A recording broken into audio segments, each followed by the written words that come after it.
All right, everybody, welcome back to Skywatchers Radio. Finally, we are live, joined by our guest tonight, the one, the only, Mr. Richard C. Hoagland and Keith Laney. This is just a pleasure having these two gentlemen on. And Richard, of course, needs no introduction. EnterpriseMission.com. Of course, he worked with NASA as a consultant, worked with Walter Cronkite and CBS News for over 20 years. I mean, this gentleman is one of the leading researchers on everything that has to do with Mars. And really, if you haven't been to EnterpriseMission.com, then you're not a fan of ufology. You don't follow this subject. But it is such an honor to have you two gentlemen on this show. Thank you so much for joining us tonight. Something hiccuped there. I don't know where you guys went, but it was another dimension. That happens. We are on the Dark Matter Digital Network. Sometimes we slip right into other dimensions. It happens. It went dark for a second there. Yeah, tell Keith to stop, worrying about the incompatibility drive. He's got to set it down, so it's steady. I will message the improbability drive. Wait a minute. That's what it is. It's the improbability drive from Hitchhiker's Guide to the Galaxy. Yeah, but he has the incompatibility version, so I will message Lord Roland and I'll let him know. Don't worry. We'll give him the memo.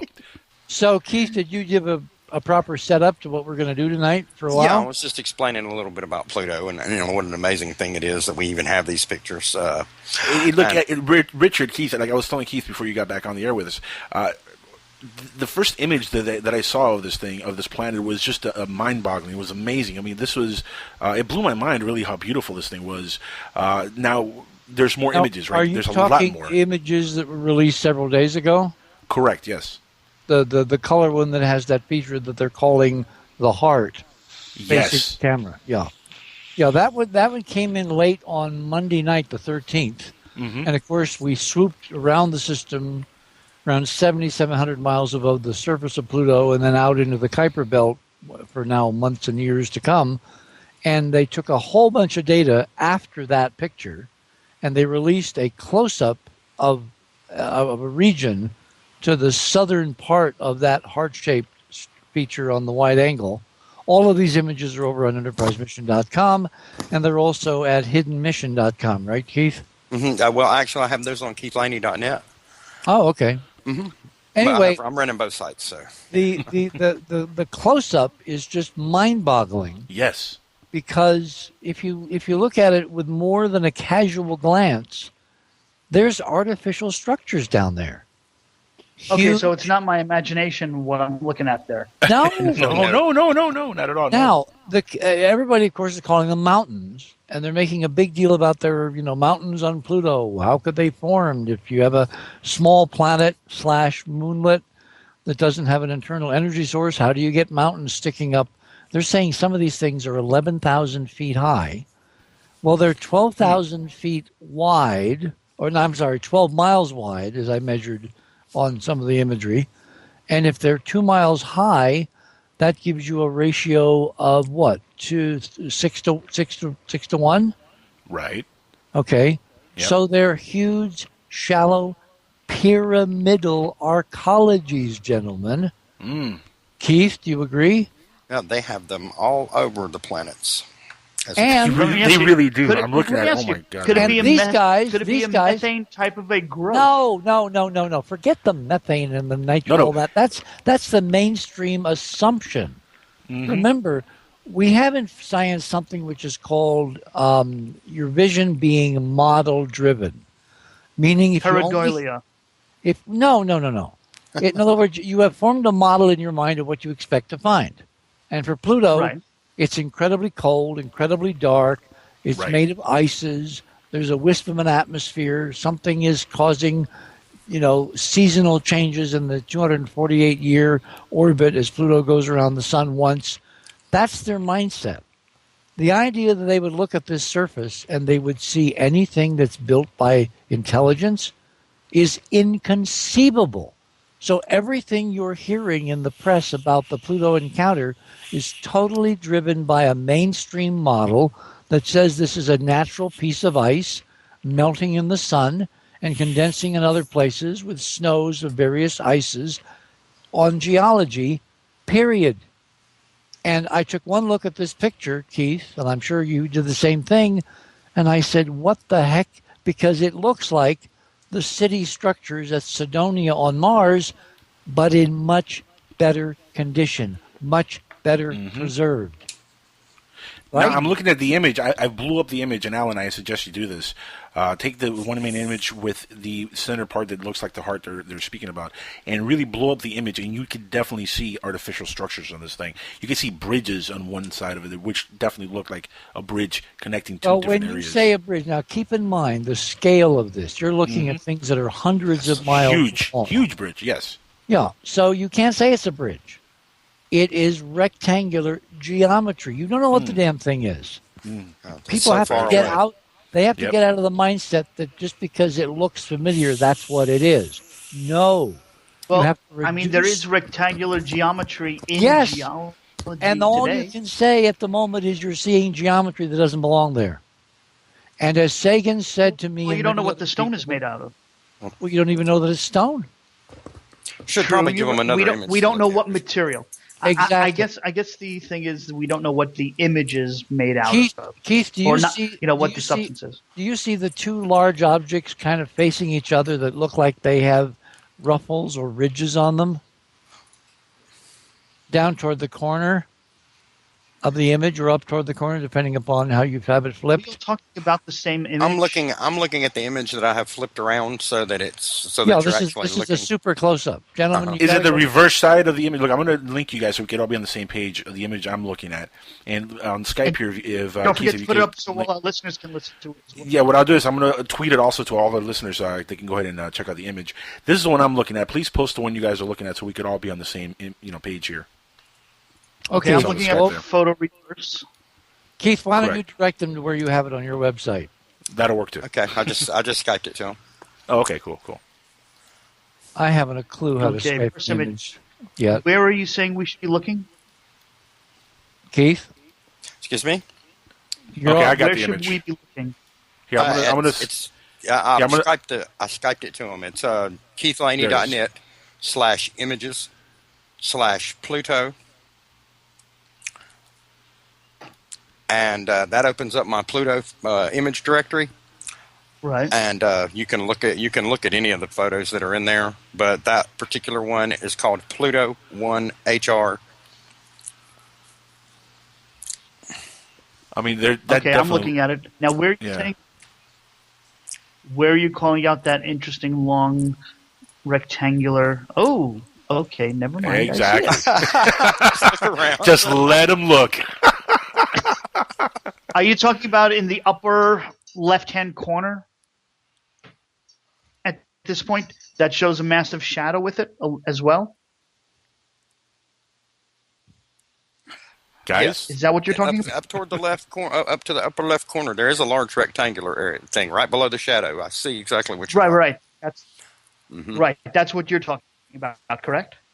Mm-hmm. Okay, you're going to have to give this link out to people on the air so they can join us and look. Yeah, if anybody wants to check out the images, just go to our Twitter account at Skywatchers Show, and it's going to be posted there right now so everybody can take a look at what we're looking at. If you guys want to go directly to the link, it's very easily, it's keithlaney.net/images/Pluto/Pluto1HR.jpg or JPG. And that'll take you directly there. I think Keith pronounces his last name Laney. Laney? Yeah, I sure do. Yeah. But I'm not offended. It's all right. Well, they've called me Angel on hell. I'll be back in a minute. All right, so if you go to Keith's link, and I'm still wondering how people who are listening know where to go. No, seriously, it's a huge problem. Now, for instance, if you go to Enterprise, go to enterprisemission.com and you click on the Pluto link on the index page, that will take you to the Pluto page, and there's a whole series of images listed on our Pluto page. Just scroll down and go to the close-up, the one that looks like it has mountains on it. They're not mountains. Well, I just tweeted out the image, I tweeted out the link, and I tweeted out the actual picture itself. That's a good idea. Yeah, so anybody who wants to see both is right on at Skywatchers Show, right on Twitter. This is radio with pictures. Radio with pictures. And you know who made this very famous, of course? Art Bell. Well, Art and I did a whole bunch of this stuff back in the day when we were experimenting with how to use the net and the active radio links at the same time. So anyway, in this picture, if you click on the picture that's on Keith's site, Hidden Mission, toward the bottom, Keith, do you see those two kind of separate sets of objects arranged down near the bottom corner? Near the bottom corner? Yes, I do see that. Okay. With the one with the hole in it? Yes. Yes. If you look closely at a reasonably enhanced version, you can see regular ruffles on each of those objects and regular geometry, right-angle geometry, and a smooth reflective surface. And it looks as if they are, partially collapsed, but mainly intact arcologies on the order of 12 miles long, each one of them, and maybe 2 miles high. And if you look, the massives are all over. They're on the moon. There's one on Ceres. There's Mars. Yeah, and normally you'd say, those are just mountains, except mountains don't have this kind of geometry attached. Correct. That's the key differentiator, the geometry.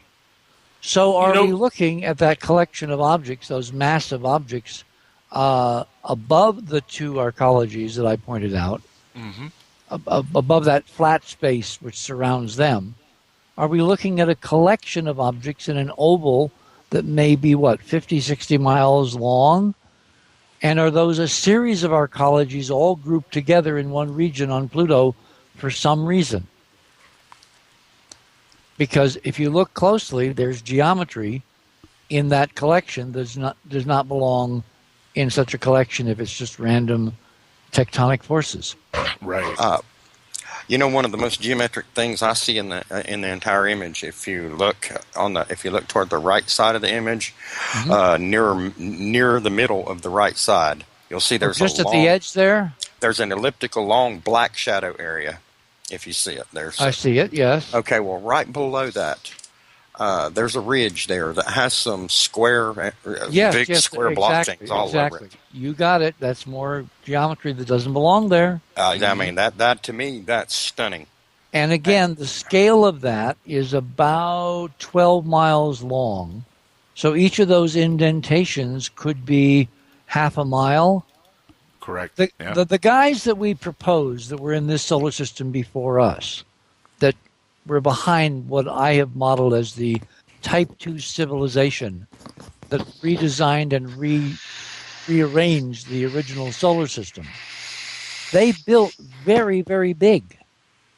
They were massive. The structures that we have seen all over the system are enormous. They're megastructures.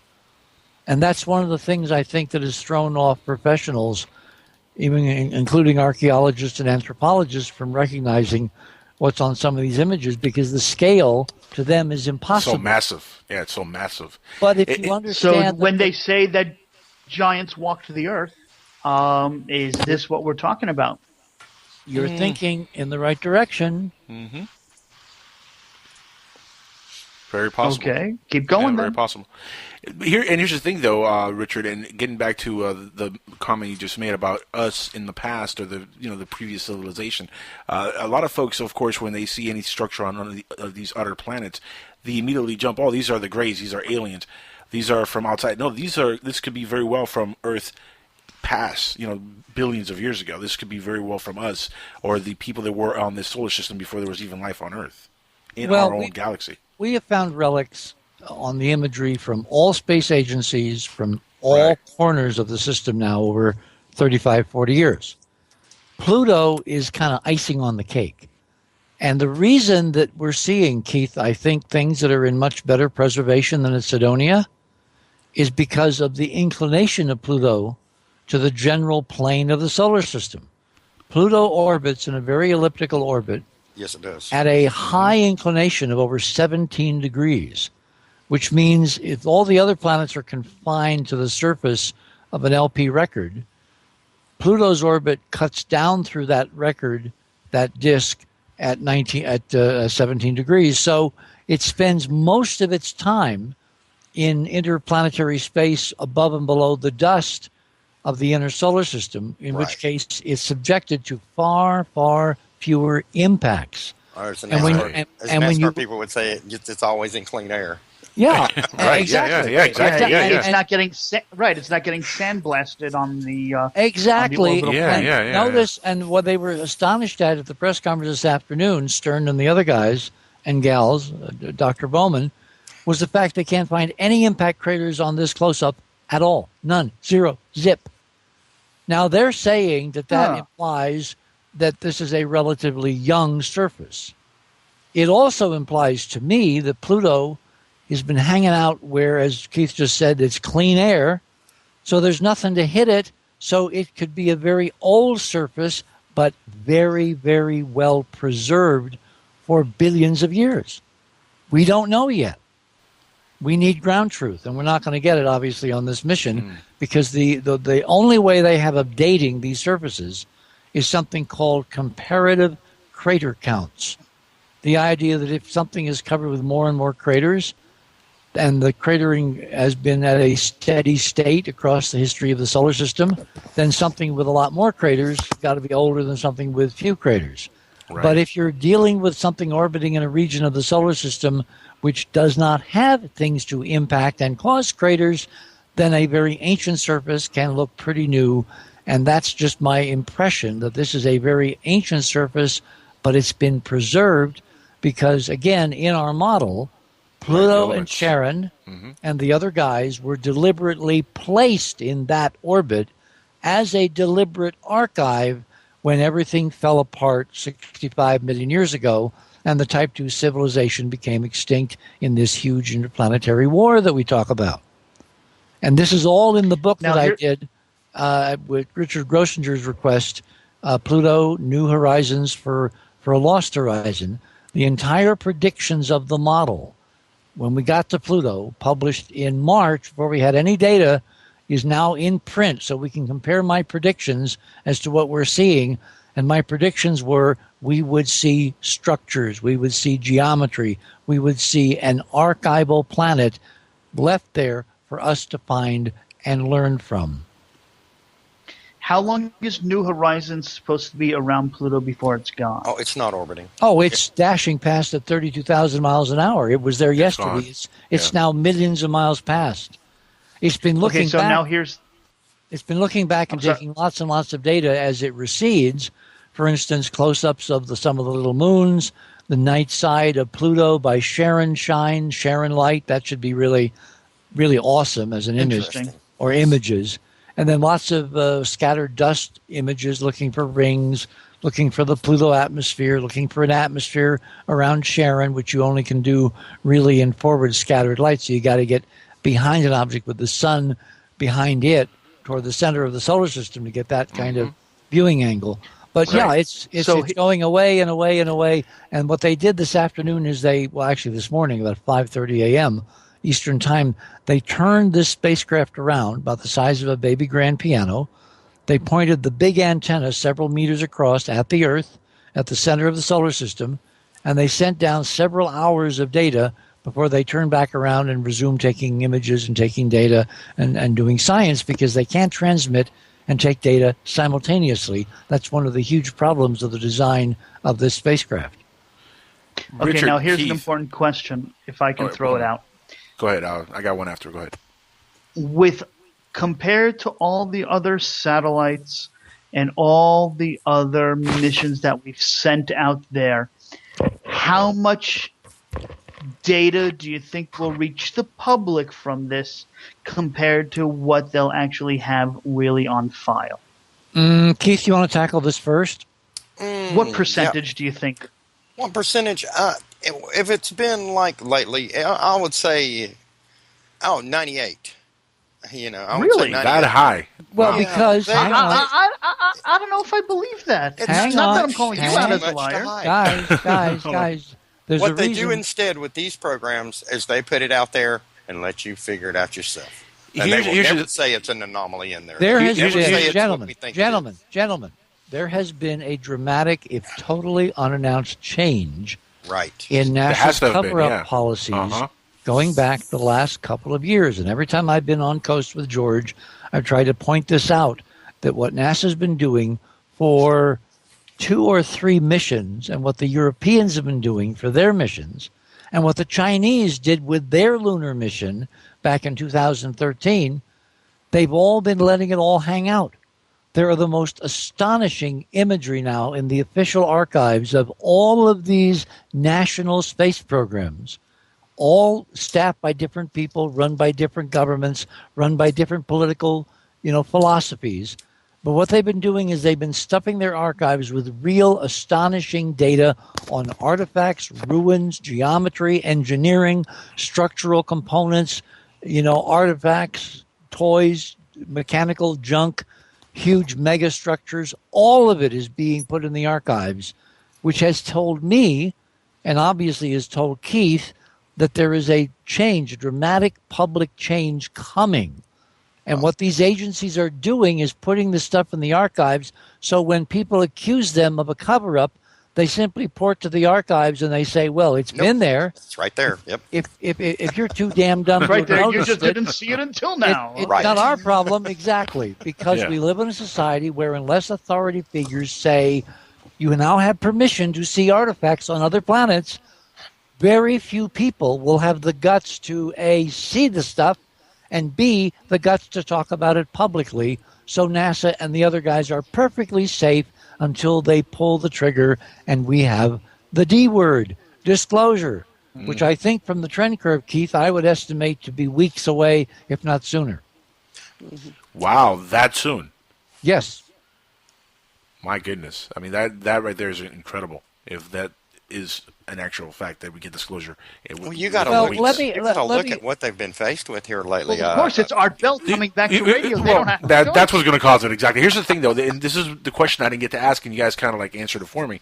And it really wasn't much of a question. It was more like a statement that things had to have changed dramatically for NASA to put stuff out like this, and not brush it over like they've done in the past with moon pictures. Well, there definitely has to be something going on. Hang on. What would your model be? In other words, there's only two possibilities. Either they've had a tremendous change of heart. Yeah, right.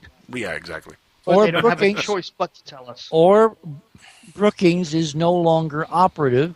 Yeah, right. Or someone is holding a gun to their head. That's a possibility. Or they know that what's going to hit the rotating kitchen appliance, and they're getting ready as an insurance policy, putting all this stuff in the archive so they can claim we weren't covering anything up. You're just too stupid to have noticed. Well, and also they don't look for things like this. Oh, of course they do. Are you kidding? Right. Well, yeah. So they say.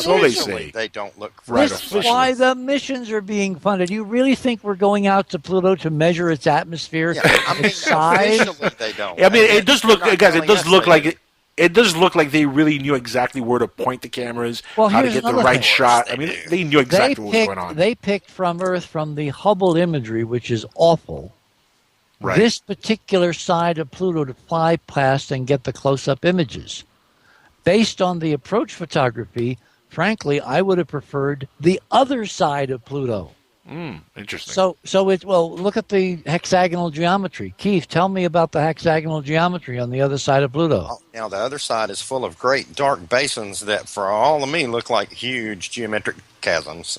Again and again and again, like three-dimensional architecture on such a cyclopean scale as to make any timid mainstream scientist go, ee, and run into the night screaming. When Alan Stern, even the planes have a honeycomb look. The other morning during our Pluto special, we were very lucky through the offices of Keith Morgan to get Alan Stern, the principal investigator of the entire New Horizons mission, on our air, on our special for I guess it was 10 or 15 minutes. And two of the amazing things that Stern said on our program was that this planet, this double planet, Pluto and Charon, is now more interesting and more important than Mars. Now, wait a minute, Keith. We've got close-ups from Curiosity of structures, mechanical debris, and junk on Mars. Yes. How can Pluto from orbit be more interesting, Dr. Stern, than what we're seeing on Mars? Answer? Something moved. Hang on. The answer is contained in his second description of the Pluto surface. He said Pluto looks like it has, and this is a direct quote, a science fiction surface. Can you say code, gentlemen? There's something there or someone there. Yep. How to say it without saying it. Correct. Because it's not time. So what this says, remember Roddenberry's rule. Years and years and years ago, when I showed my friend Gene Roddenberry the images of Cydonia, after an entire day at Warner Brothers, and he's taking me to lunch and dinner and wining and dining, and we're having an extraordinary time because we were old friends. And I've got all these 16 by 20 images of Cydonia, black and white images from NASA and from our enhancements, laid out all over the carpet on his office floor and on the couch and on his desk and everywhere. He finally looks across the photographs at me on the couch and he says, "But Dick, if this was real, it would be on television." See, now that's funny. No, it's extraordinarily insightful and very, very perceptive.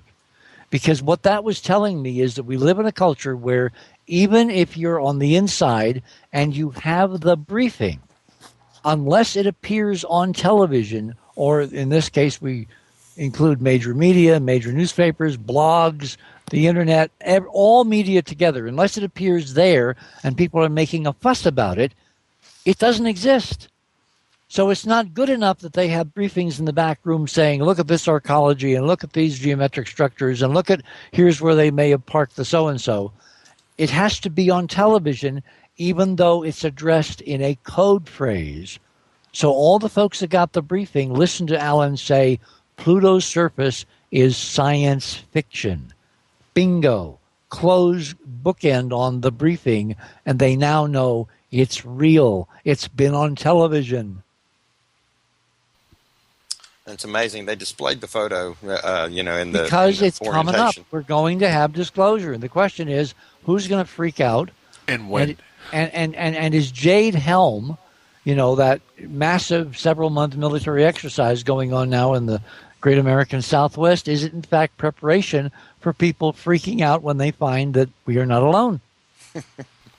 I don't think it'll be that much. Yeah, but I always thought that the Jade Helm Yeah. thing, I've been seeing these plugs all over the internet that there's a meteor coming around the end of September that could cause an extinction level event. Yeah, that's But the government's making everybody a hush hush about it. Alan, And that's why Jade Helm is there to.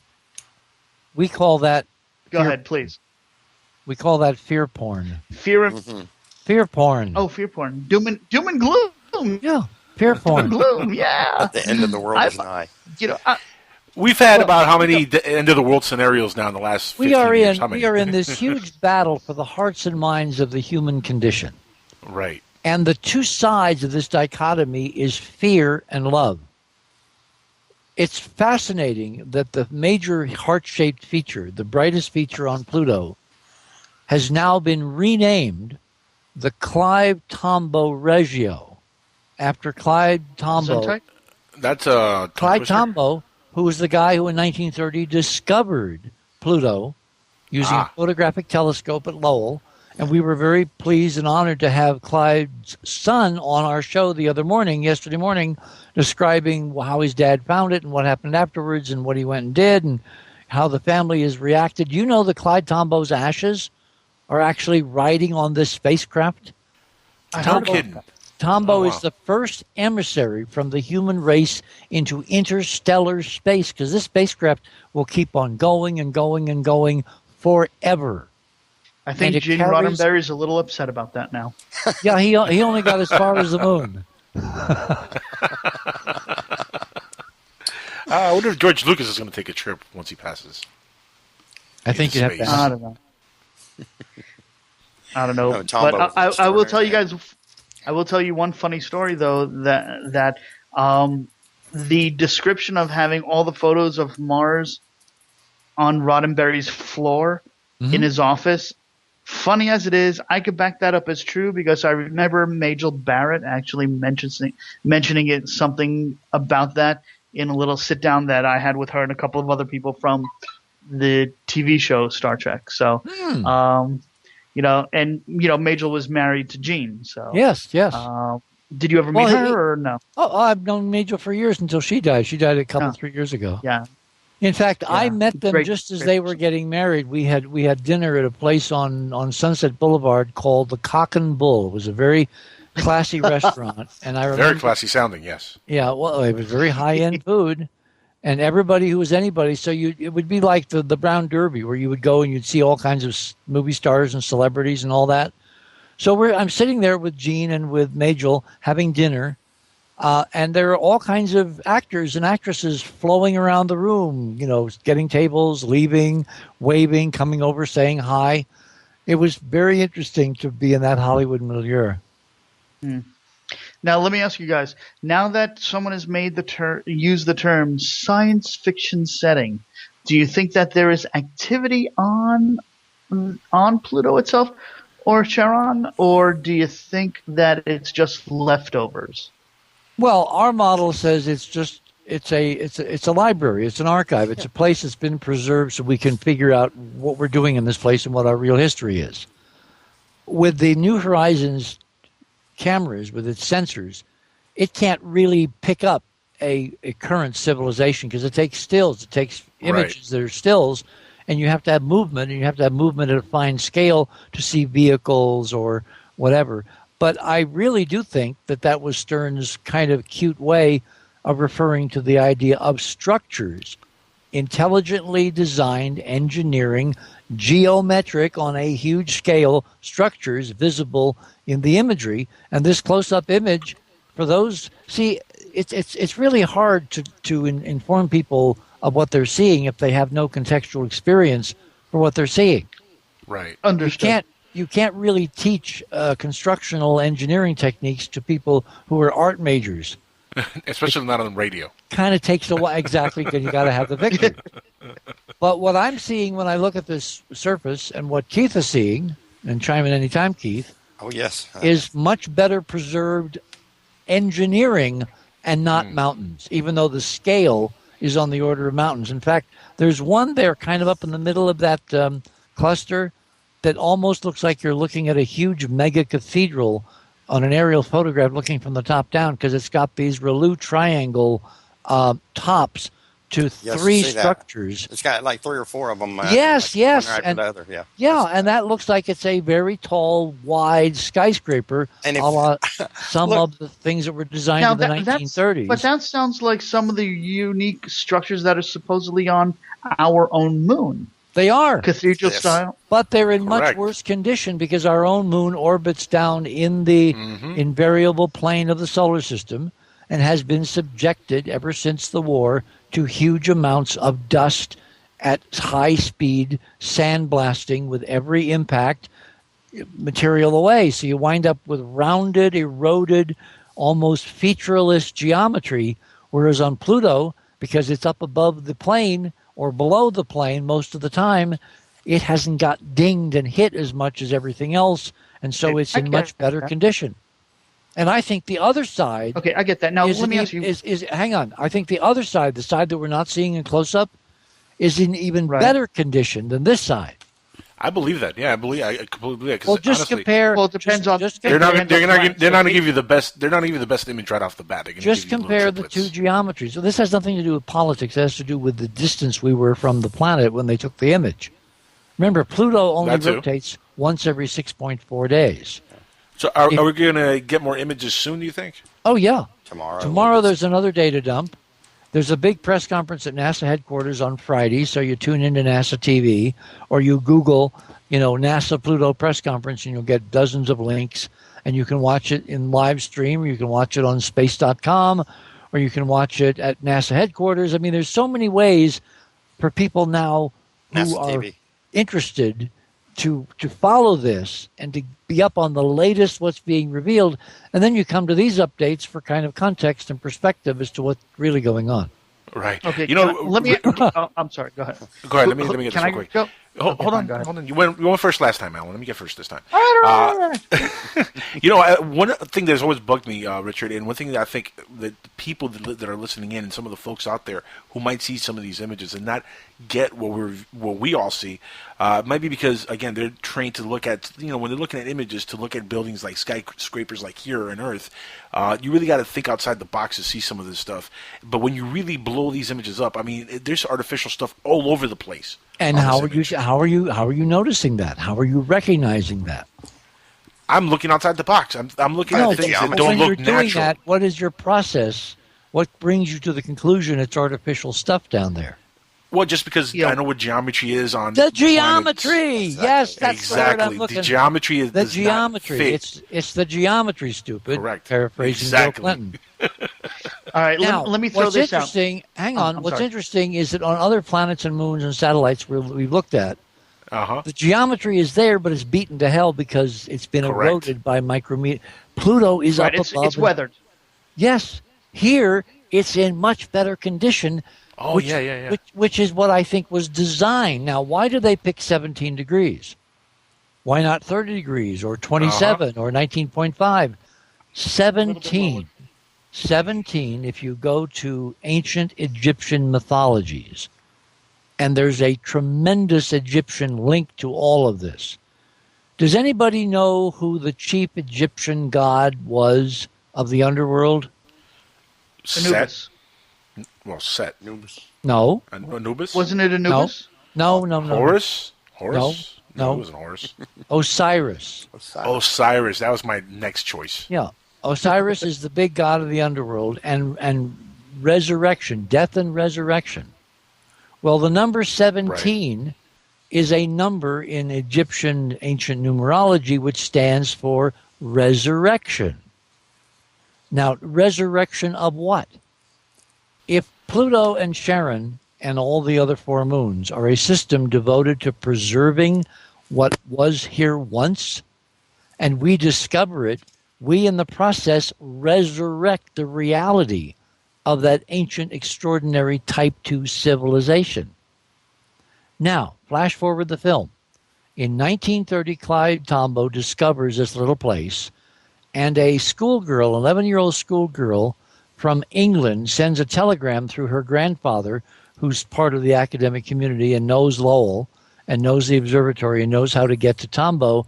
And when they were picking the name for this place, she was the one who suggested Pluto, and Tombaugh thought it was a great idea and agreed, so it became the planet Pluto. Well, what is Pluto? Pluto is the Greek god of the underworld. So Pluto is equivalent to Osiris, who's orbiting at 17 regenerative, reincarnative degrees. Gentlemen, do you see how deeply mired NASA is in ritual to our ancient history without telling anybody that's what they're doing? The ritual's there, though, as long as you know. I think Disney has something to do with this as well at this point.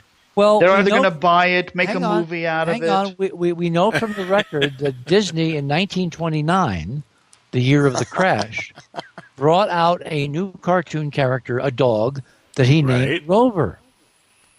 After Tombaugh discovered in February of the next year Pluto and gave it the name, and the public absolutely exploded with interest and all kinds of columns and letters to the editor and news stories, and I mean it was in an era before social media, it was the nearest thing to something going viral that you can imagine. Disney suddenly says, well, we're going to call our dog Pluto. So no, Pluto the planet was not named after the dog. The dog was named by Disney after the planet and the mythology. All right.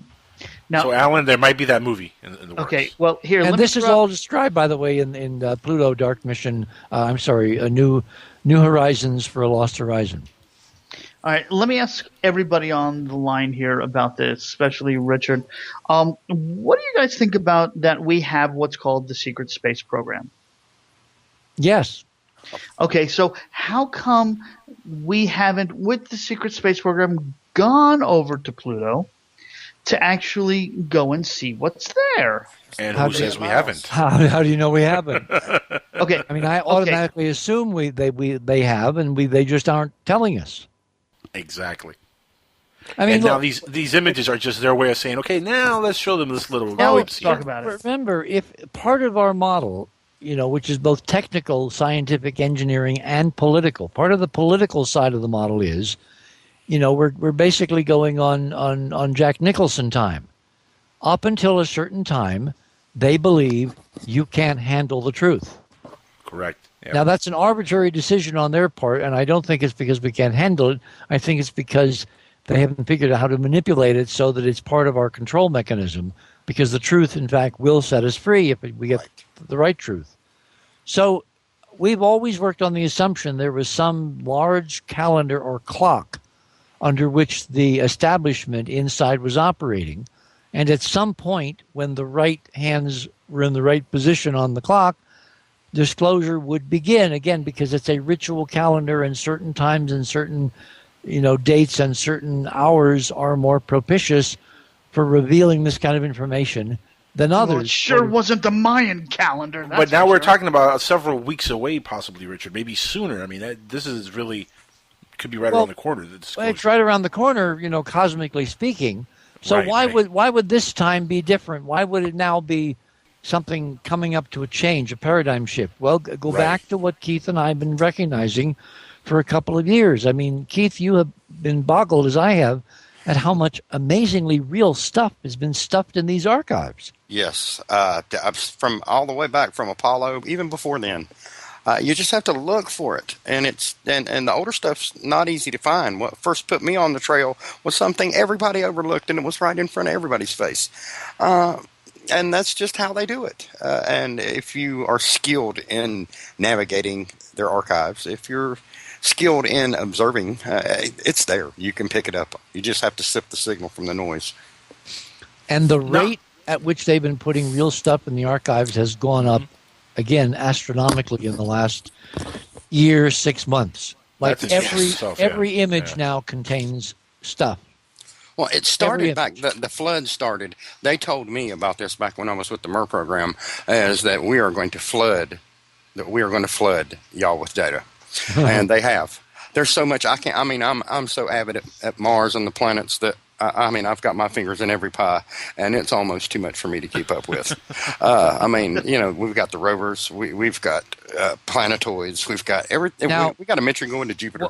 What's interesting is that in tomorrow's data dump, we're going to get more imagery downlinked from the tremendous amount that was taken during the closest approach, which was yesterday morning at a little before 8 o'clock Eastern Time. That's going to come trickling down over the next few days and weeks in terms of high priority, maximum close-up data, and we'll get color. Can you imagine, Keith, what these structures must look like in color? Yes, it'd be nice.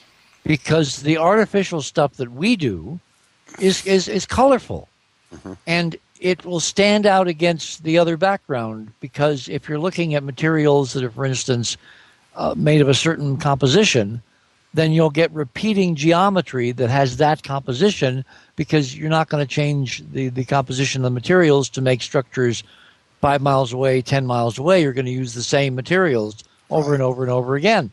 So color is going to be very illustrative in terms of highlighting this geometry for people who can't see it against a black and white or gray background. Which is most people listening in. Which is most people who aren't used to doing what we do. Correct.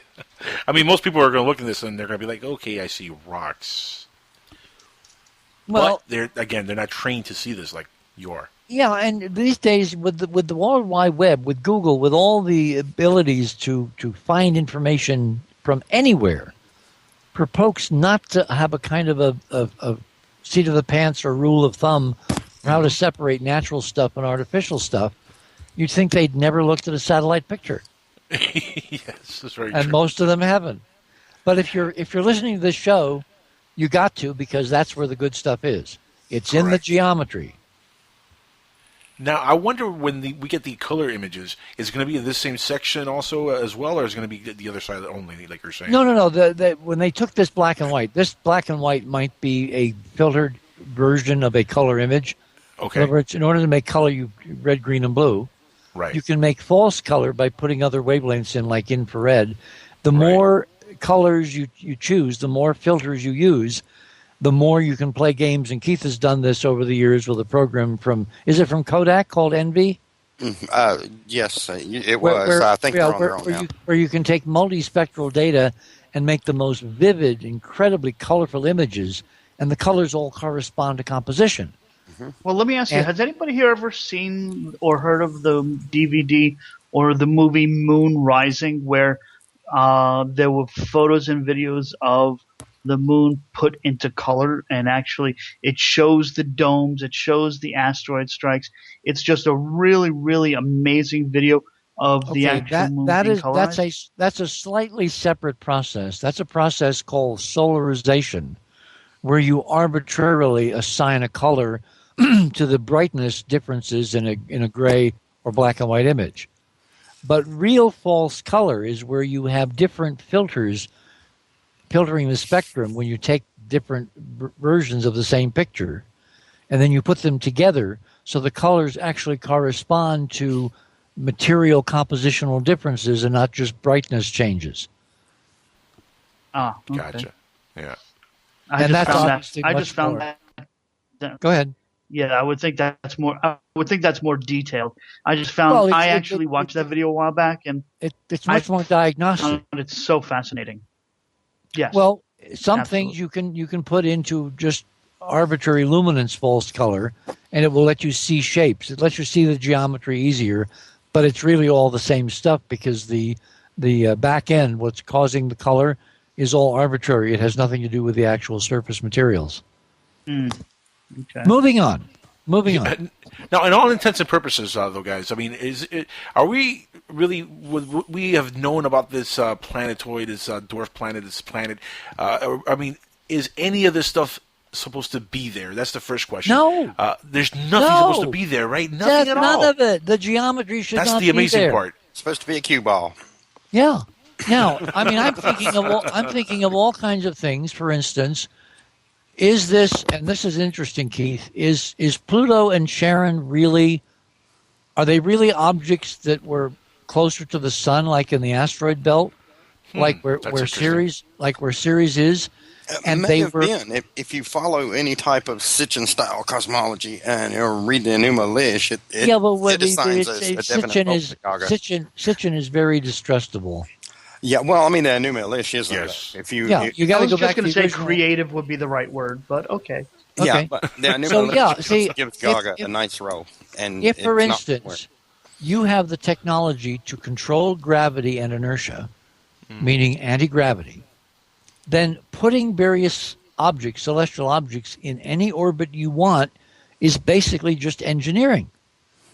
And we have stunning examples of re-engineering of the rest of the solar system from what it used to be as part of the data that I'll be putting out in the next couple of years. So is it possible that Pluto and Charon used to orbit in the asteroid belt and were moved physically by this technology to be an archive in the current orbit to preserve it above the plane where the impacts would wipe out what's on the surface, so that it's basically a world in waiting for when we can get down to the surface and find the libraries and go inside these huge arcologies and see how much is preserved, which, given what I'm seeing on the exterior, there should be awesome things preserved on the interiors of these mountain-sized mega buildings. Stupid question. Which is larger, our moon or Pluto and Charon? Our moon is larger by about 1/3. Our moon is 2,100 miles across. Pluto's about 1,500. Charon is about half that, about 750. Okay, so follow me with this. Apparently, there's more than one theory that our moon was placed where it is for a reason. Obviously, it doesn't rotate like any other moon in the solar system as well either. We always pretty much see one side. Well, now wait. Until you get to Pluto, Earth and our moon have been called a double planet system by people like Isaac Asimov, writing in the 1950s and 60s. It was a double planet system. Remember, we didn't know anything about Pluto at that time. We didn't know that it had a moon. It wasn't discovered by Christie until 1978. So Isaac was in blissful ignorance that Pluto had a moon. But the Pluto system is even more appropriate a double planet system. And the physics, the torsion field physics of two objects of similar size and similar mass within a factor of 100 or so, creates very interesting tremors in the force. Pluto and Charon are an active, amazing hyperdimensional generator pumping out torsion waves with the resonances of all those other moons modulating Charon's revolution around Pluto and Pluto's revolution around Charon around the barycenter every 6.4 days. And that is doing extraordinary things in the physics. And remember this afternoon, Keith, at the press conference, how they were saying there looks to be evidence of energy inside both these bodies having melted stuff, and they can't figure out where the energy comes from? It's simple. It's a hyperdimensional system ducting energy in from hyperspace, and it's showing up in the form of tectonics and surface changes on two little planets that are amazingly more advanced than mainstream science and physics would project, because it's not radioactive heating which is causing these dynamic changes. It's the hyperdimensional transfer because of the barycenter rotation of each of these objects around each other. Which makes a lot more sense. That makes a lot. Hold on, that makes a lot more sense than the planet's just heating up from the inner core. Yes. Plus, there is now a paper. They were very concerned, remember, in flying through and flying within 7,700 miles of Pluto this morning. Yesterday morning, they were very concerned that they might hit something. You know, little bits of debris in rings in a ring plane orbiting Pluto. And, of course, that'd be all they wrote. The spacecraft would go up in a flash of flame, because even a speck of dust at these velocities, 30,000 miles an hour, would hit with the force of a stick of TNT, so you'd have no more spacecraft. So they got through all that. We've got great data. They're turning around. They're sending some of it home, and they'll send more of it in the next few weeks. But in that period of zipping around close to Pluto, they were looking at why there were no debris rings caused by meteor impacts on the moons. Now, their models said there should be debris rings. Well, the only way there can't be debris rings is if the moons and their orbits are so recent in solar system history that there hasn't been time for the debris to accumulate in the rings and cause a hazard for New Horizons. And that means the system has to be very young compared to the age of the solar system. Something like 65 million years is what we're projecting, as opposed to 4.5 billion.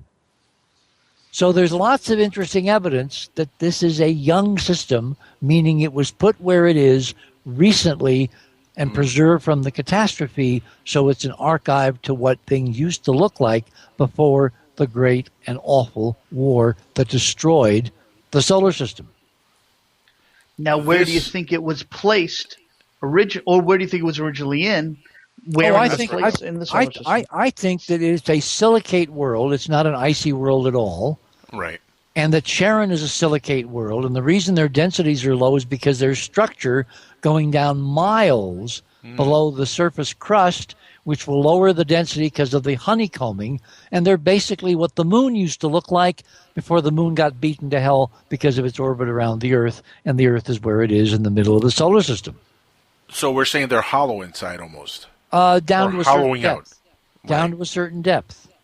Did anybody here ever read one of Asimov's book called The Foundation Trilogy? I read everything Asimov ever wrote. Foundation, and Empire, Second Foundation. Trantor. And Trantor. We're looking at Trantor. In fact, this has shades of Prometheus. Or if you're into Star Wars, that's Terrace. Yeah, but they're all the same. Do you understand that Lucas stole from Asimov and Ridley Scott stole from Lucas, or vice versa? Yeah. They're all putting good it is, fun it will read. Sorry, I had to do that. I'm sorry. But let me ask you, where do you think these planetoids were in the system, or were they actually created from some part of the system and chunked off and put there? How do you think it got to where it is? If I'm right, Pluto and Charon used to orbit along in the same region as where Ceres is. There's a reason politically why when they dethroned Pluto, I think the IAU, again, excuse me, we're at the level of people sending messages. They don't say it straight, they say it on the slant so that if you had the briefing, you know what you're looking at.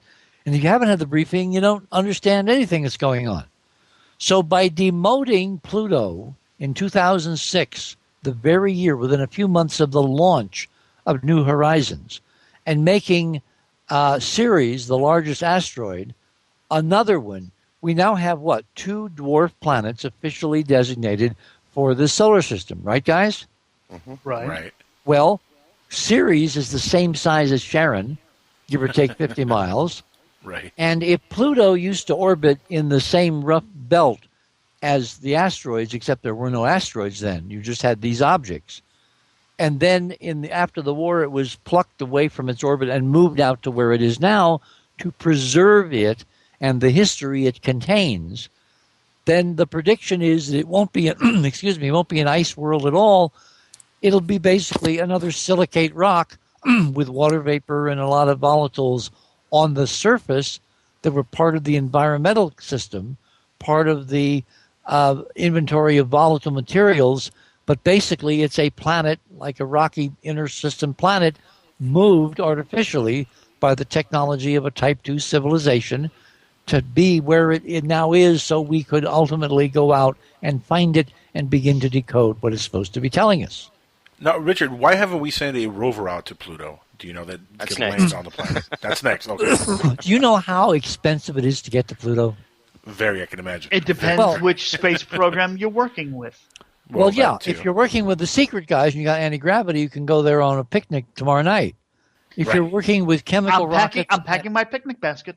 If you're working with chemical rockets and Newton, it's going to take you at least 10 years and a lot of money. Mm-hmm. Yep. So, because this was an incredibly fast mission to get there in the 10 years. If you get there with rockets in a way that allows you to slow down and either go into orbit or land, a mission to Pluto with chemical technology, rockets, could take as long as 40 years. Wow. So unless we have a breakthrough and unveil it, generational spaceship, yeah. Exactly, a disclosure of the real technology for spaceflight, i.e. anti-gravity, we're not going to do anything in the solar might come system. with the next disclosure in a couple of weeks? Well, no. Do you think we might get that disclosure? Wait, no. Remember, this is a long process. Oh, darn. This process of drip of stunning Pluto data is going to go on now for the next 16 months. Gentlemen, I submit that this is not conditioned, as we have been told, by technical limitations, but in fact was designed into this mission to draw this story out as long as possible to keep this mission in the news in front of people who have attention spans briefer than a gnat's, which is mostly everybody on Facebook, and to keep the archetype, the paradigm shift, the consciousness change, which is signified by a Pluto consciousness, which is what Grossinger and I discussed on the Pluto special yesterday morning for hours and hours and hours, that all of that is really what's been going on behind this mission, because they're trying to push the river and use this mission, a faction, a group, to change consciousness now in preparation for the disclosure of the reality of the system in which we actually live. Now, how do you think this disclosure is going to happen, Richard? I mean, what do you think? It's already happening. You're in the middle of it. Yep, you're looking at it on. You have Alan Stern saying this place has a science fiction future. Gosh, you can't live with metaphor for a while? No, but are they going to officially come out on a news conference and say, okay, we found this? At some because point, that is what everybody expects as disclosure. Well, yeah, that's because what people expect. everybody wants it served up on a silver platter. Correct. That's not how secret societies operate. But that's how we work in America. But see, America is on the wrong track. Very what true. you want, and what I'm going to be doing on my show, The Other Side of Midnight, is I'm going to be giving people clues. And they're going to have to step up with their imaginations because I'm not going to tell them everything just right out. People who are told things don't remember anything. They have to get the enlightenment, the aha, the light bulb going on themselves artificially before it sticks. Richard, this is going to be an exciting time for you to start your show. Hold on, Richard, this is an exciting time for you to start your show. I mean, look when you're starting your show. Oh, my goodness. Art and I have been saying, of all the times to come back and do this experiment, both of us together, he doing Midnight in the Desert and me doing The Other Side of Midnight. And he says, I'm going to promo your show on my show, and I'm obviously going to do that on mine. I'm going to promo his. No, it's the perfect time because do you know what else is happening in the same time frame? What's that?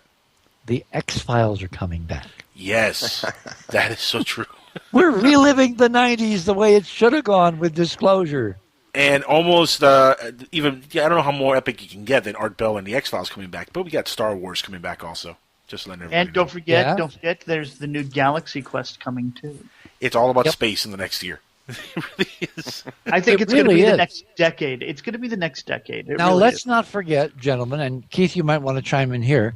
Mm-hmm. What about the Dawn mission orbiting Ceres tonight? Oh, the Dawn. Has anybody looked at what's on Ceres?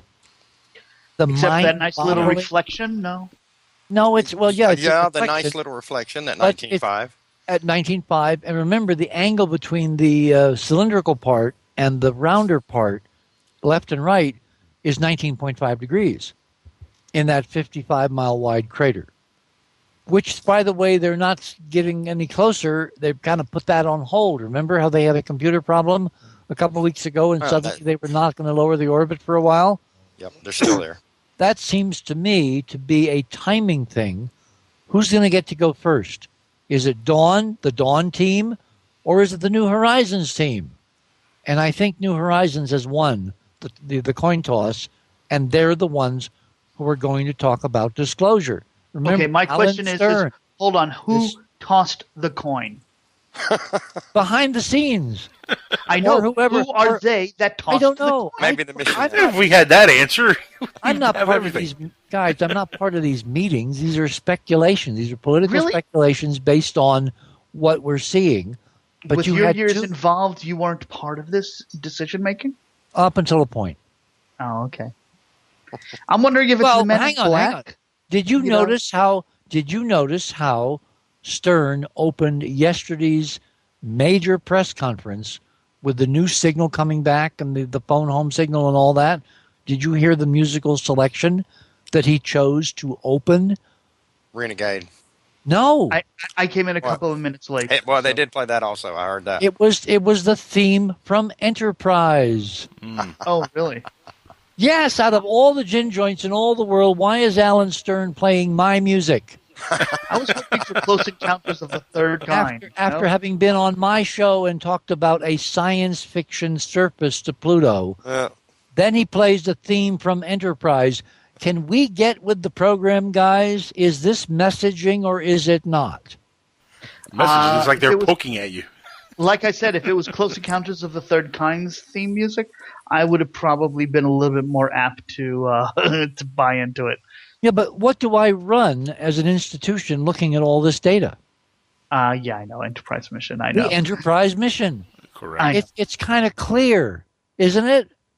Well, he didn't call you out by name. Well, but it doesn't work that way. God, you are so kind of flattered. He's so dense, isn't he? You have to think four-dimensionally. No. This is a game of symbols and winks and nods and nudge. It's all at the level of implication and intimation.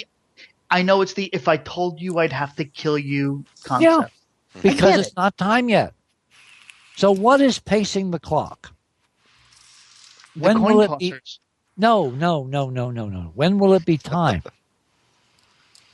Well, there's no way they can do any kind of disclosure with Art Bell and you being on radio. That could be. They have to wait. That has to wait. That could be one component, but I think there's a much bigger one behind the scenes, behind everything. The upcoming presidential election? No, that's all also part of the bigger picture, but that's also a servant to the clock. Okay. It's the physics. The physics has to be right. Okay. Remember what we were able to do at Chichen Itza? I don't know whether you've heard this. Robin and I went down there in 2012 to measure just before the solstice on the end date of the Mayan calendar, the physics, the torsion field physics being amplified by the Kukulkan pyramid in the center of the Chichen Itza complex. And not only was I able to measure the physics, the background, but I was able to measure both on a dedicated individual basis as well as a group basis, active, repetitive changes in the readings depending upon the consciousness of the subjects that I was working with. Which means you could see an effect of the physics on their consciousness, and you could see an effect of the consciousness on the physics in terms of how the accutron responded. There was a one-to-one correlation.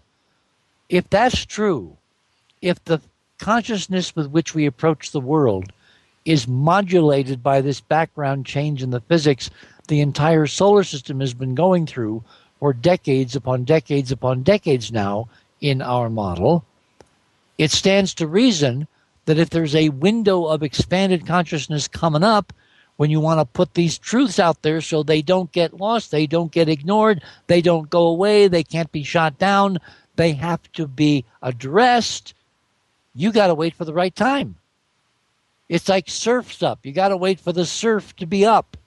Surf is coming, and all of this, I think, is timekeeping, marking time until it's right to make the announcements to where they will stick and people will not freak out and go totally nuts, which is the big fear. Right. That and prosecution. I think that's another fear for disclosure. Nobody wants to go to prison for lying. Exactly. To the country for years. Which is why they're stuffing the archives full of data so they can look back and say, well, if you're too damn dumb to notice, we can't help that. We've been publishing. Just like our charter says, we've been publishing. Yeah, that's true. It's very true. And, it's funny because a lot of the old guard that were around when the conspiracy, the oppression, the embargo on the truth, whatever you want to call it, when all this stuff started to happen, when this cover-up began, a lot of those folks are no longer here. A lot of them are gone. Or they are following their, what's the word I'm looking for? Schedule. No, well, it's close. They're basically following the book. And the book says, think of it like a Bible. The book says, on such and such a day of such and such a year in the reign of so-and-so, thou shalt do this. Right. And so they're following their instructions because they themselves may not know there's a physics pacing events.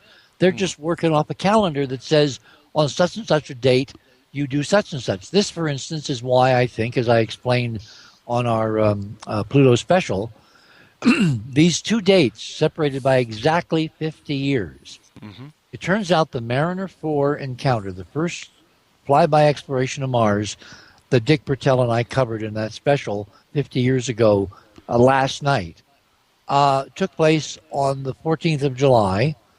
And 50 years later, to the night, the signal that came back from Pluto literally came in 8 minutes and 20 seconds before the exact moment that Mariner 4 flew by Mars 50 years before last night. Amazing. And that is amazing. And 8 minutes, 20 seconds is 8 1/3 minutes. And the bit rate from Mariner 4 was 8 1/3 bits per second. Do you understand that these are rabid, obsessive, compulsive ritualists? And the 14th turns out to be the 195th day of the year. 195. 19.5. Well, that's where the power is, gentlemen. Richard. They know how to use the power. They know and how to what they're doing is what we used to call sympathetic magic, which is they're trying to push the physics by ritually creating resonant events that they control in order to control the future. Now, this sounds like hocus pocus and something right out of Harry Potter. And yes, it is, because Harry Potter's talking about a concealed physics that is really masquerading as magic, but in fact is the keys to the underlying reality that determines all of reality. Again, in the model of the hyperdimensional torsion field physical observations we've been doing. So, in other words, we're living in a magical holographic universe. Yes. Basically, Makes yeah. sense to me. In a nutshell, that's exactly what it is. And those folks that know how to use it, it's an ancient technology. They have one up on the rest of us that don't know how to use it. Okay, And where's that manual? Exactly. Where's that manual? That's called The Hitchhiker's Guide to the Galaxy. You don't have it. Oh, did you know that 42 actually is part of this?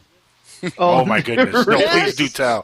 Please do tell. Doug Adams somehow. All right, if you start taking simple geometric models of hyperspace, hyperspheres, and you do it by putting basically think of reality as a bunch of marbles. You take one marble, and then you put in a plane 3 more around it. So now you've got one in the center, and one at the top, one on the side, and the other on the other side. So it's like an equilateral triangle with the other marble in the center, right? Then you keep adding in 3 dimensions. You start stacking your marbles. Think of those stacks of cannonballs. Mm-hmm. I follow. Okay. All right. Well, when you get to 42, there's a magical transform into hyperdimensional realities that occurs at 42. So the answer really is 42. My goodness, that movie is prophetic. Yes. It really is the answer. Because Doug Adams knew something. Now, did he know what it really meant, or was he following a script? Was he simply writing what someone told him to write because it's time to get this out there? Which is what I believe. Yeah. Yes, I believe that. I believe Hollywood has done that for years. A lot of people have no idea what they're doing. They're just following the script. Correct. Yes. But the script is so much bigger than anybody imagines. Mm-hmm. In fact, some night on my show, which animal is really going to say so long and thanks for the fish. That's only if they decide to turn us into a part of the highway or something. And no. But seriously, guys, let's answer the question. Besides us being sentient and aware and conscious, are there any other animals on this planet in your eyes that stick out that could be potential, I guess, otherworldly or not otherworldly? That's not the right word I want to use. Oh yeah, but no, that's that easy. Might have another connection to our prehistory. Dolphins and whales. That's what the thanks for all the fish is all about. Yeah. Because the most intelligent creatures on Earth are not us. They're in the oceans, dolphins and whales. They just have a different time frame. They have a different culture. They literally lived immense amounts of time. And if you look at the whale songs, how they progress from season to season to season, like they're accumulating memories and they're describing a cultural folk history through these. Maybe they're transferring an oral history to each other. Exactly. Okay. Which is what Pluto, as an archive left by the Type 2 guys that are no longer with us, may have done, so that when we get to where we can physically get there, we have something to get there for. Which is but what happens if the guys on Pluto left it for the fish, not us? In order to get there, you got to have a spaceship, and dolphins and whales do not have opposable thumbs.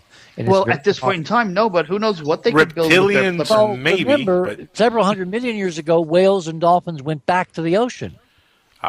So how old are we talking about the history of life on Earth in terms of intelligent epochs or unintelligent epochs where, everything goes down to the great primeval sea? Right. It's funny you mentioned that, Richard, because the planet that we think, at least, we think it's been around for 4-point-something billion years, right? That's the current working theme or theory. Yep. But we only know of human history for, what, a few thousand years? Well, 6,000 supposedly. I mean, I think we go back at least a few million. Right. But too many extinction events. But here's the thing, even a million... Yeah, but even a million is a drop in the bucket. Yeah, it's a drop in the bucket. Exactly. It's a tiny fraction of the whole history, so a lot of stuff can happen. And if you have active geology and it buries it, how are you going to find it? The only way you're going to find it is somebody left an archive on an airless world, not being pummeled by micrometeorites, so it would survive for millions or hundreds of millions of years. And that, Keith, again, is what we seem to be looking at in these huge... what appear to be arcologies. They're not mountains. They're too geometric. Let me ask you, do you think that some of the aliens that supposedly are abducting folks are maybe remnants or us from the past that have stuck around, stayed around, kind of kept an observant eye, and have always been around because they were us in the past? They were Earthlings at one point. They're still here, underground somewhere. I mean, do you think that is possible at all? That whole alien abduction scenario is kind of retro. I think that's mostly noise by the intelligence communities who are trying to cover up what's really going on out there, and who's really poking around, and who really is a member of the family, and who really would like us to reclaim who we are and not be suppressed by, the kind of prison planet ethic. Right. When Alex Jones coined that term, he basically borrowed it from me and an NPR show I did decades ago, where I freaked out the interviewer by calling the Earth a prison planet, and she was stunned. Her name was Margot Adler. He owes you royalties, by the way. She was. Well, Alex. You mean what's his name? Alex. Alex. Yeah. Yes, of course. Owes you a lot of money, I'm sure, with that prison planet. Who knows? But you're absolutely right, though. I mean, we are in what it is considered a prison planet. The media is dictated by the governments, and the governments are only going to, tell us or condition us as much as they want. So I'm just flabbergasted at the fact that we might be weeks away. Hang on a second. When you say the media is dictated by the government, are you sure?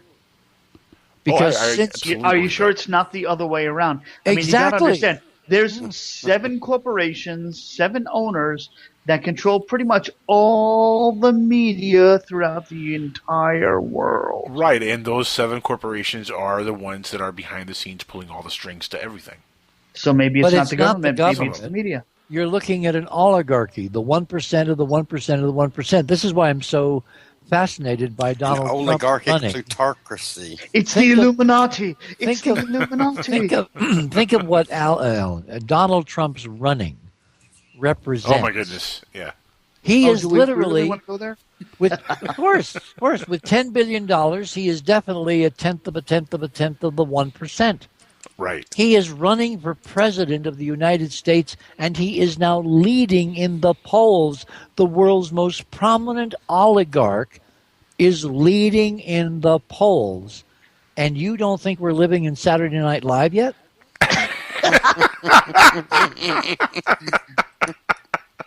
Well, it really does feel like a skit of Saturday Night Live. I would probably vote for him personally. The company's in economic shambles. It would be interesting to see how he fixes it, or he tries to fix it. I'll give him credit for this much: the man went broke, had lost everything, and then he rebuilt himself, and has $10 billion. He's not coming from old money. Also, right, he made it himself, didn't he? Yeah. Yep. And it makes perfect sense. He had quite a heads up from his dad, but he really did turn a few $100 million, maybe, into $10 billion, according to his filing this afternoon. Yeah. Kind of impressive. Yeah. This is the one person who does not need the people behind the scenes to feed his campaign. He could pay for everything himself without a problem. That's how rich this person is. And it also makes perfect sense to have this country ran by a businessman, not a politician, a career politician, or a lawyer, hate lawyers, or an official that was a judge. No, a businessman, because at the end of the day, America is one big giant corporation that has a bunch of corporations and a bunch of little corporations, and it just keeps going on and on and on. But it really is just one large corporation. And I think it would make sense. I don't know if I'd vote for the man, though, but the idea of a businessman as president, I think, would make perfect sense. Well, what's interesting is because he has so much money and he throws his weight around and he does represent the 1% of the 1% of the oligarchs that are running the world, what he says is getting talked about. Very true. And the more outrageous his propositions, the more the serious folks on both sides, the rest of the Republican field and the Democratic field, is going to have to address at some level the incredibly far-out statements that Donald Trump is making. In any realistic scenario, why would the 1% of the 1% be pointing out all the problems in the system when they're the ones that are creating the problems? Unless this guy, the representative of the 1% of the 1% of the 1%, is in fact a Manchurian candidate at some level. And in fact, That's his mission is to bring chaos and expose incredible incongruities, but ultimately it is to allow the rest of the system to argue over the spoils and to figure out real policy positions on these outrageous positions that he is taking. In other words, he's an agent provocateur who cannot be bought, cannot be controlled, cannot be directed. And so who, in the fact, behind the scenes is directing him to do all this? I don't have an answer. I don't have an answer for that one, Richard. I just posed a question. With all that money he has, I don't have an answer for that. See, all of this is happening as we're exploring the psychological and sociological and mythological concept of the apocalypse, revelation, truth, speaking truth to power, secrets being revealed, the hidden coming clean, coming into the open. That's what the whole Pluto system really represents. The god of the underworld, of things that have been concealed. It's an extraordinary time for when the physics is doing extraordinary things, and somebody or somebody's here is trying to use the physics to make things happen in the realm of consciousness and people's democratic aspirations. And let me say real quick before we continue, Richard. I want to speak to the people listening tonight, right now. If you guys want to call in, I'm opening the lines now for the next 10, 15 minutes that we have on the show before we close out for the evening. If you guys want to call in, this is the time to do so. Any questions you have for our guests, this is your time. 786-245-8127. Again, that's 786-245-8127. And we should also mention that our show, the Pluto special, the 6-hour special we did yesterday morning. My goodness, 6 hours. Plus the update that I did last night on I forget which show, and that we're doing tonight on your show. They're all being assembled and are tacked onto the archive, and Keith has got a place somewhere on the site where you can actually find where the archive is, and you click on that and you subscribe, and you'll be able to listen to this stuff or share it with your friends whenever you want. And let me ask you: Are you all geared up to go now to get this thing rolling on a nightly basis after art? Oh, you mean how excited is this? Your show beginning on the other side of midnight? My show? Yeah. I'm not organized yet. Are you kidding? I've been out to Pluto. I have to come back from Pluto. You know, it's kind of hard to plan a long-term radio show. We have some surprises for the night of the 20th and the 21st, and that first week will be interesting because it's going to be a little different than what I'm normally going to be doing. And what I'm going to try to do is surprise people. I'm going to try to do what's not expected. I'm going to try to drill down in depth in things that most people don't talk about or see connected. And there's lots of connections that we need to be looking at. We need to be really apprehending what's going on with a very broad set of sensors now, not being narrowly trapped into what other people tell us is going on and what's important and what reality is, because everything is up for grabs. Including the phone call we just took right now. 336, you're live on Skywatchers Radio. Welcome to the show. Thank you a lot. It's a pleasure to speak to Richard. I've been following him since 1990 or so. Oh, my God. But I knew there was something back there. And I do believe in the solar war that you and some other people have. Dr. Joseph Farrell is a very good speaking about it. Thank you very much. I got 3 I knew you were thinking of Joseph. Yes. I sure was. But my problem is, with a war, there's typically a winner and a loser. And my question is... Hang on. Okay. Unless it's still ongoing. Well, that's the other direction I thought you might go, too. Well, since we're dealing with humans... Look. What's the difference between humans and the gods? Answer. Power, technology. You're there. The gods had more toys. Right, exactly. The behavior, if you look back at literature, any of the ancient classic sacred texts, the Sumerian, the Babylonian, the Greek, the Mayan, whatever, the guys and gals that do all this amazing stuff just appear to be us humans with really glitzy toys.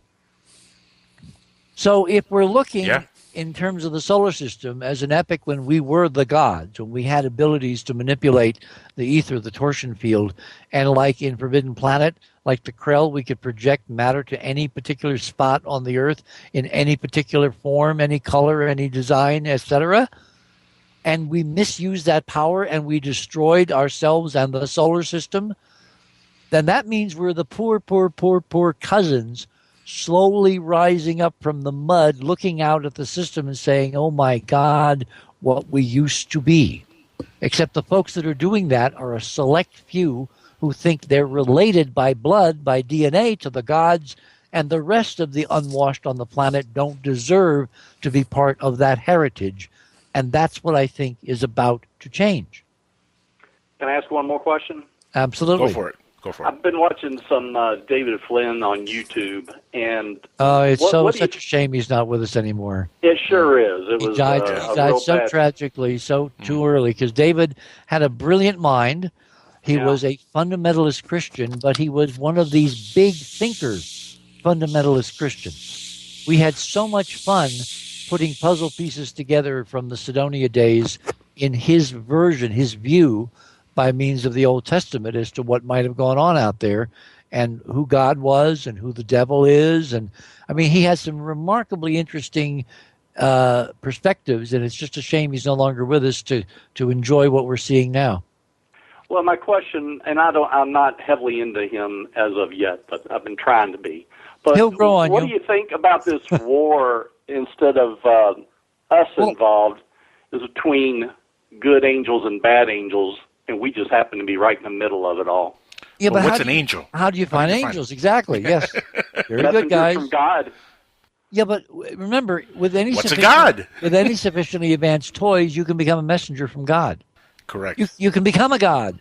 Exactly. I mean, what's the definition of God? God looks at you and says, I think you need to wear a different set of clothes. And suddenly you're wearing a different set of clothes because he just thought it and it changed. Well, doesn't that kind of remind you of Q on Star Trek? Or is Q a god? Or a human who had access, the ability through mental techniques to control the force, to control the torsion field, and make happen without physical instrumentality that which, because the physics is now different, it requires that we use technology to make a pale version of those things happen.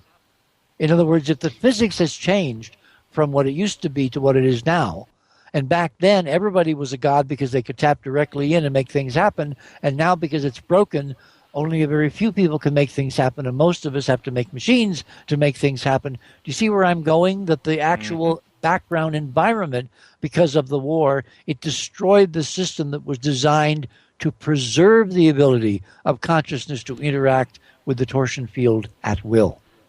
Do you think that's part of the problem with disclosure? That once, yes. Wait a minute. That once this is presented to the public, that with this kind of, when you talk about the torsion field and everything else, I mean, to me, it would seem very easy for bad people to get a hold of that once that were to come out and be disclosed. Absolutely. That we could be in another situation like we were in 65 million years ago or whatever. Well, exactly, because you think you have problems now with terrorists. Can you imagine? Yeah. Now, let me tell you what I think's going on in the way of parts of our society which are making comments like this. Look at the whole Marvel Universe series. What is the lesson from the Avengers, from Captain America, from Thor, from Spider-Man, from all of those? Oh, I know the answer. It's Hail Hydra. That's actually a part of the answer, yes. Because godlike powers given to people who are not gods, you're not going to like how it turns out. Correct. And that's, I think, a meta-tale for our own history. I mean, for a very long time, for decades, I've thought, ever since we saw the stuff at Sidonia, and we realized that there had been a catastrophic war there on Mars that destroyed everything, I cannot shake the feeling that it was us, and it was a civil war, and it's because our toys got too big for our consciousness, and like the Krell in Forbidden Planet, We did it to ourselves. All right, we're now we're moving. just Okay. beginning millions of years later to look around and try to figure out what the hell happened.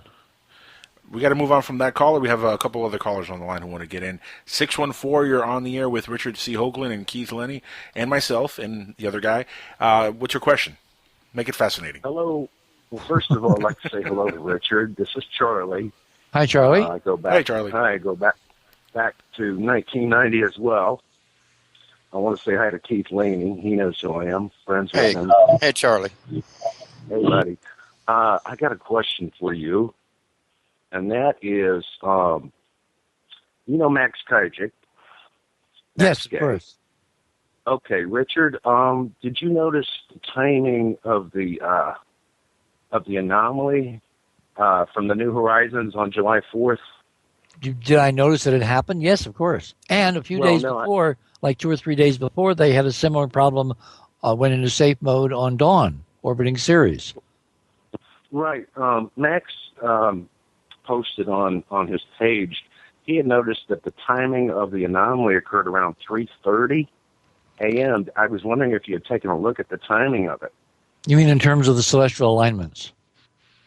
3:30 in terms of when in the morning. Yeah, well, there are two things you can look at. You can look at the time itself. 3:3 would be interesting. And the other it all is depends on the time zone you're in. Hang on. and it depends on the time zone. That's a message. Yeah, exactly. It's an implied message.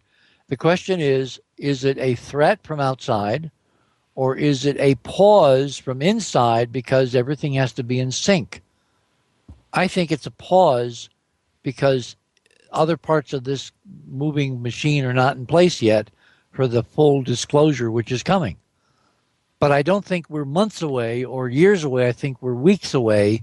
And I think that the adjusting of which team is going to actually get to talk about it first is part of what's going on there.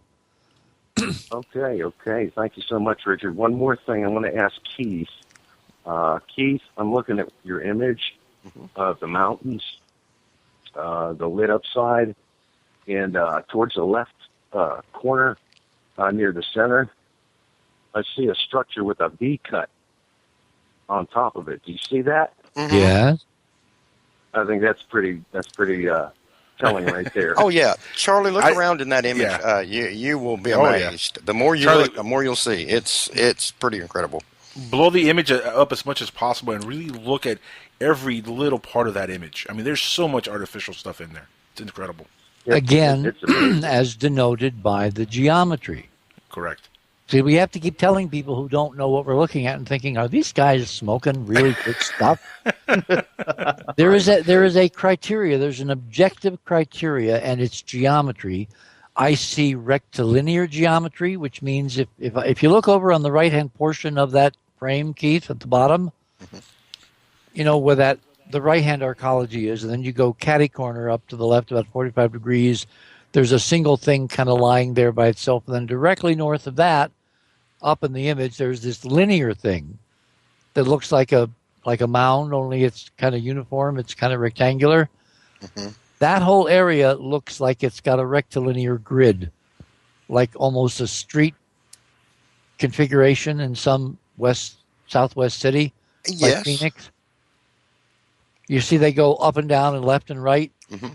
And it's fuzzy because it's obviously mantled by something, probably a lot of the volatiles. Remember, the atmosphere of Pluto literally can freeze out and fall on the ground as snow. If you were to take the Earth and somehow move it out to Pluto, what would happen, gentlemen? Well, snowball. What would happen? Freeze.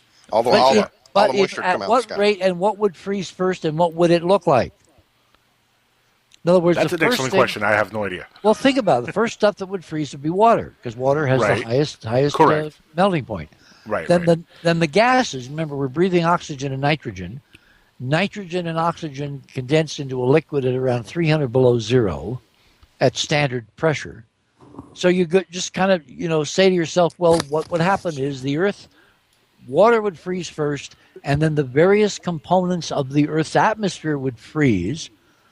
And you've got a lot of atmosphere. All of it would freeze at those temperatures out there. It would fall on the ground as snow and ices. And in other words, you could take the Earth and transform it into something that looked like Pluto in a matter of hours because of the huge temperature fall. It would take probably a week for the temperature to get down to ambient. But at the end we're of talking that, about if it just made it disappear from here and appear there, not yes, dragging it over there. yes. Okay. Okay, Now, I if got you physically moved it using If some, you dragged it there, yeah, it's not working that way. well, it would get colder and colder and colder the farther away from the sun. So this process would happen gradually. The Right. point is that you can take a world that looks like Mars, and you can move it out to Pluto, and it will look like Pluto, even if it is made of Mars stuff, because the gases of the atmosphere produce the volatiles and the ices to mantle the other stuff that's already there. Makes sense. Richard, we have time for one more caller, and he's been patient waiting. 404, you're on the air with Richard C. Hoagland and Keith Laney. Get your question in. We only have a few minutes. Go for it. Thank you, Mr. Hoagland. You just don't know how excited I am to speak to a true American hero like yourself. I have a couple of questions. One, when is the new book coming out, The Heritage of Mars? I want to read it so bad. And Okay. two, do you believe the dinosaurs was on the planet that exploded? Well, I hear you talk about the dinosaurs in a way Interesting where question. the physics change and they're small now, but they were big one time. And they say the planet that blew up was a big planet, a bigger planet. And the ancient text said that actually this might be a part of that planet. Well, so yeah, I was putting all that. Yes, go ahead. The planet 4 that blew up may have been what we call a super Earth, meaning it was several masses of the Earth. It may have been 1.5 to 2 times the physical diameter of Earth, which would make it much more typical of the planets, the rocky planets that we found in the galaxy.